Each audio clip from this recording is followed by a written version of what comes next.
Hi, I'm Peg Keough from College Aid Pro. I'm the Director of Education here at College Aid Pro, and I want to spend today going through the FAFSA, the free application for federal student aid.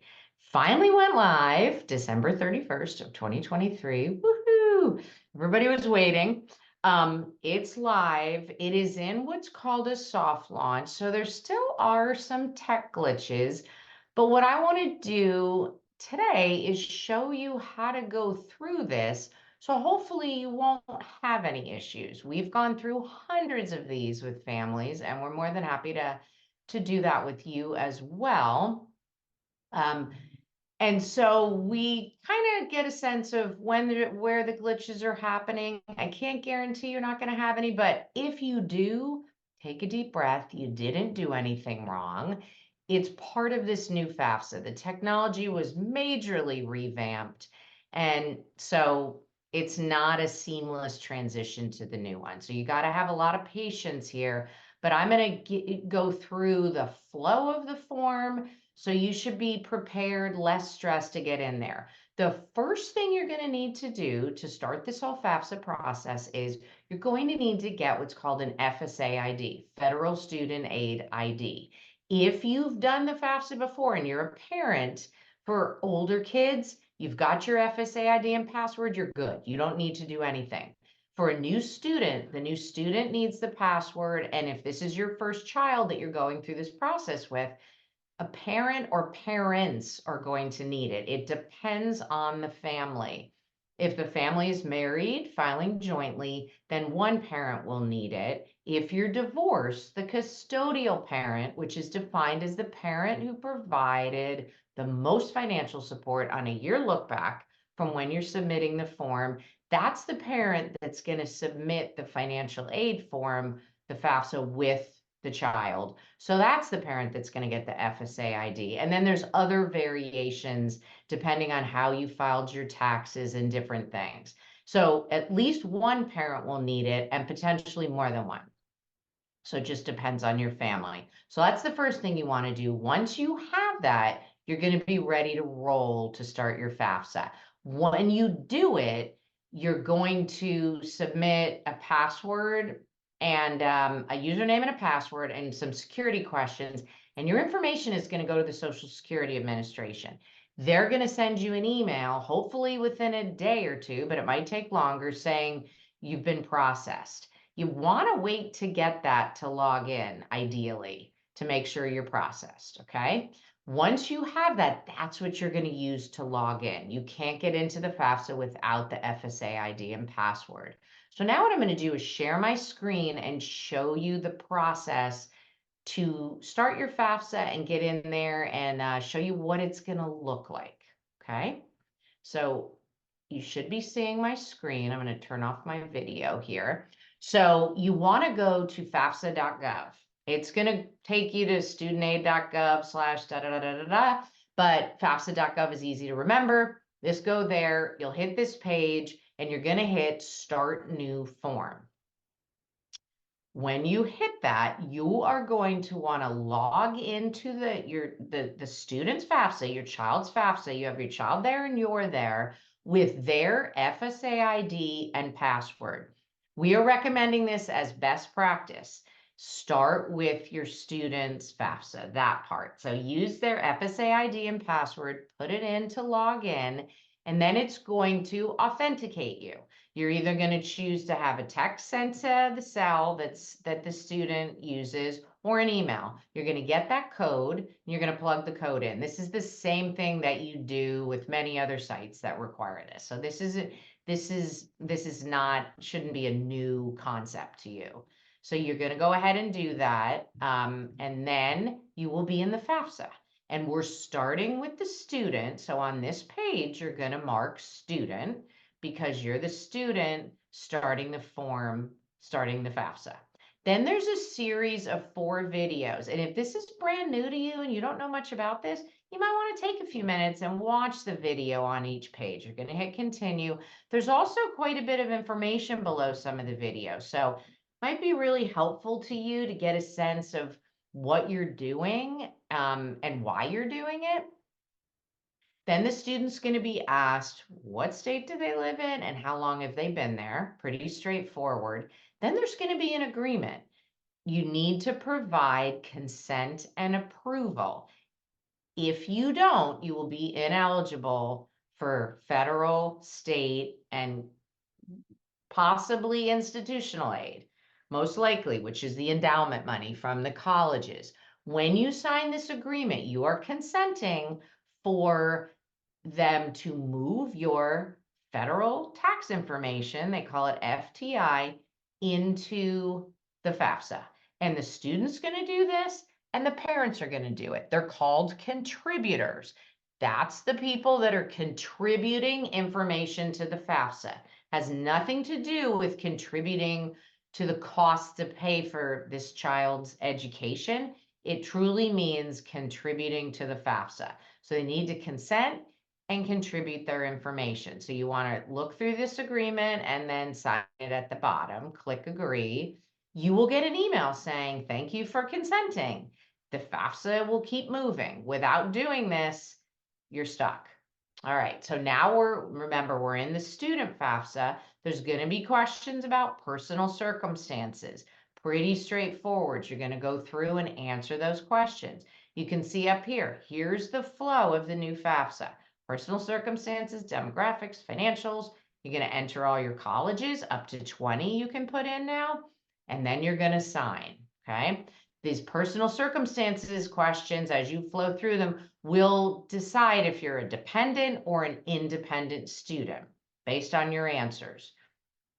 Also in this section, the student is going to be asked to invite the relevant contributors that are needed. And this is going to differ from family to family.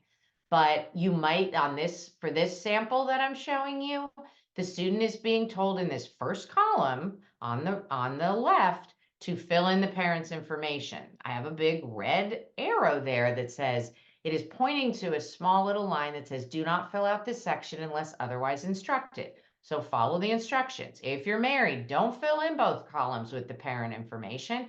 They're not telling you to do that. Just fill in the left column.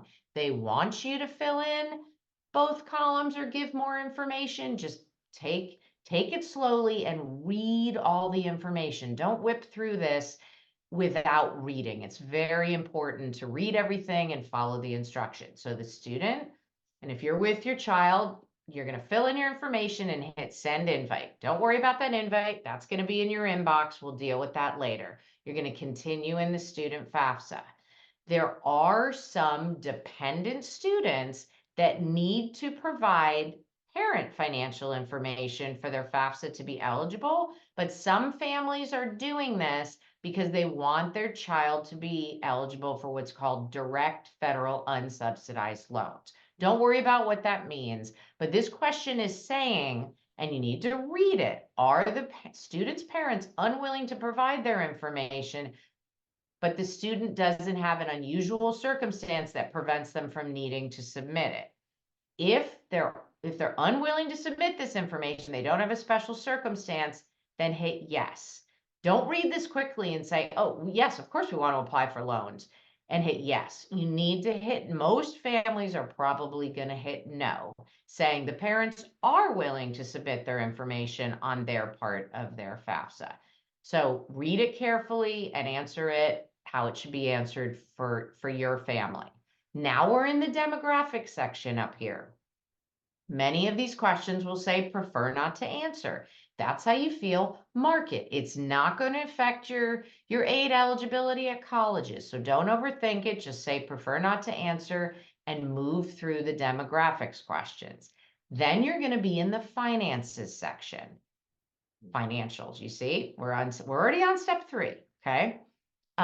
Again, just follow the questions. This one is asking if you filed certain forms. There's a question about family size. This is all about tax year 2022. So you should go look up that tax return and make sure that your current reality is the same as that tax return. If it isn't, you can update it on this page in this field and hit continue. So you want to know what you put on your 2022 return. Okay, number in college. This is a very important question. There's more than one child that's going to be in school for the 24-25 year. You need to mark that. 3 if you have triplets. 3 if you have 3 kids that are 1 year apart in school, whatever it happens to be. This is a very important question to answer accurately. Then it will ask you about assets. There'll be very minor questions about income. It'll ask if you have foreign income. You just need to mark 0 if that's not the case, but they will not be asking you for adjusted gross income and earnings and what federal taxes you paid. All that information is going to automatically move from the IRS. Remember that agreement that you signed, that was consenting for that to happen. It's happening behind the scenes. They don't call it out. It just happens. So it saves you entering all of that information if you've done FAFSAs before and manually entered it. But they do need to know about your assets. If you receive child support, you're going to put that in there. If and it's for the last calendar year. So that's 2023. That's not about 2022. Okay. I know it gets a little confusing, different time frames, but this is for 2023, the child support you received. Then you're going to put in your assets, checking and savings, whatever the balance is now, right? Net worth of investments, that's going to include all your non-retirement assets, including real estate, equity in your real estate, not your primary home. Okay, so the net worth of your investments that aren't your retirement accounts and real estate. If you're having issues with valuing your real estate and you don't want to overvalue it, you want to be honest, but you don't want to overvalue it, we're more than happy to help you with that. At College Aid Pro, we have a team of experts happy to step in and talk to you for an hour to help you through this. This is a big thing that we help thousands and thousands of families with, the financial aid forms. So that's the total you're going to put in this second field. The third field, if you are a business owner, you now have to put a value for your business. There used to be a small business exclusion. That is gone. This is another area that a lot of families need some guidance on, and we're more than happy to step in and help you at College Aid Pro. You don't want to overvalue your business, but you want to put an accurate value. Some businesses could have a resale value of 0, even though they're thriving, successful businesses. Other businesses no, and this also includes farms, not just businesses. So if you need help with that, keep us in mind.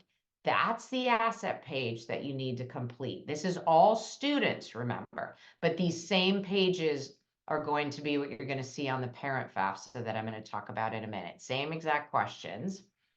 Then you come to the colleges page. You're going to have to put in all the colleges up to 20. If there's more than 20, you can only put 20. You're going to have to wait for the FAFSA to process, which won't be till the end of January at the earliest. And then you're going to have to go back in and add other colleges.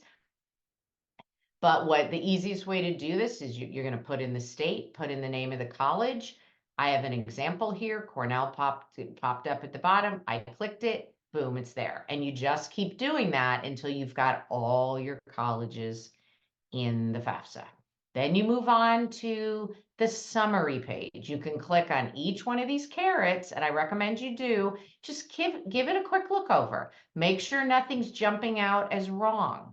You know, maybe you answered something wrong. You can go back in and edit it. This is the time to do that. And then once you're good with everything looks right, then you're going to go to the signature page and you're going to read through this, click that you agree with it. It'll have your name here. You agree with the terms and conditions. You hit sign and submit. The student part of the FAFSA is done. So you've done this section, all good. But remember, in the student FAFSA, the parent was invited as a contributor. One parent, multiple parents, depending on the family situation. So now what that parent needs to do is go and do their part of the FAFSA. Because you notice all the questions were about the student. There were no parent asset questions, parent financial questions at all, because that is done in the parent's part of the FAFSA, which is separate. So the parent is going to get the invite that I mentioned. We strongly recommend that you go in under this invite and hit log in And then you'll follow the prompts. It might say action required, accept invitation. You'll go into your part of the FAFSA. If you, for some reason, don't get an invite, and you look in your spam and you look in your promotions folder, if you have Gmail, don't fret. You can still log in by going to FAFSA.gov and putting in the parent's FSA ID and password. That will take you in. You're going to have to fill out some information about your child because it's not automatically linked to your child's FAFSA. But if you don't get an email, then that's what we recommend doing. But most people are getting the email. So use the email because then you'll automatically be linked to your child's FAFSA, and their information that needs to be in your FAFSA will populate because you're going through the invite. So we strongly recommend that you do it that way. And I'm just going to show you here the pieces. Once you're in there, you're going to have a demographic section, and then you're going to have a financial section. Your section is going to be very brief on the income part, just like the student section, and then it's going to ask about your assets, just like it did for the student that I just showed you, which is why I'm not showing you a slide, because it's going to be exactly the same. And then you're going to sign as well. So go in through the email. Once you go through those and you sign, you're done. And so the student is going to receive an email that looks like this. It's going to give you some important information. It's going to give you the submission date. That's your proof that you submitted the FAFSA. Keep this email, have your child forward this email to you, print it to PDF, print it, whatever you want to do to make sure you don't lose this. Because if the school comes back and says you didn't submit your FAFSA, this is proof that you did. And there are deadlines to submit these forms. They're delayed this year, but there are deadlines, just like there are every year. There's a DRN number. Don't worry about what that means. And then also, you will be told your estimated student aid index. If there's a glitch, and we've seen glitches where, if the parent goes in first and does their part, we've seen glitches where the student can't get in and sign. That's why I'm recommending the process that I'm recommending, and strongly recommend you follow it. Doesn't mean I can guarantee you won't have any issues, but we haven't seen nearly as many. If you get this and it says unable to calculate SAI, just take a deep breath. It's okay. If you have a submission date, you just got to wait for them to fix whatever's going on the back end. So don't stress about it. It is what it is, right? That's just what's going on this year. So let me turn on my camera again. So that is the FAFSA. Pretty straightforward. Read everything, follow the prompts, and all this information is supposed to be sent to the colleges at the end, not by the end of January, in the end of January. Also, there's something called a FAFSA submission summary. It used to be called the Student Aid Report, the SAR. Your child should be able to log into their FAFSA at FAFSA.gov after the end of January and see the FAFSA submission summary, which will list all the schools. That's just not going to be available to the end of January either. Usually these things would happen 2 to 3 days after submitting the FAFSA, but this year's just a little different. It's just a little different. So you should be all set. If you have questions, even though I walked you through this, you're like, oh, I'm worried about this, reach out to us at College Aid Pro. Our website is collegeaidpro.com. You can email us at support@collegeaidpro.com. Let us know that you'd like to meet with us to go through this, or if you think you made a mistake, even on your CSS profile, we're more than happy to book an hour with you and walk you through this, relieve your stress, help you make any corrections, tell you what your next steps are if you think you made a mistake. That's what we're here for. We're here to support you on this journey. So I hope this video has been really helpful. And as always, happy planning.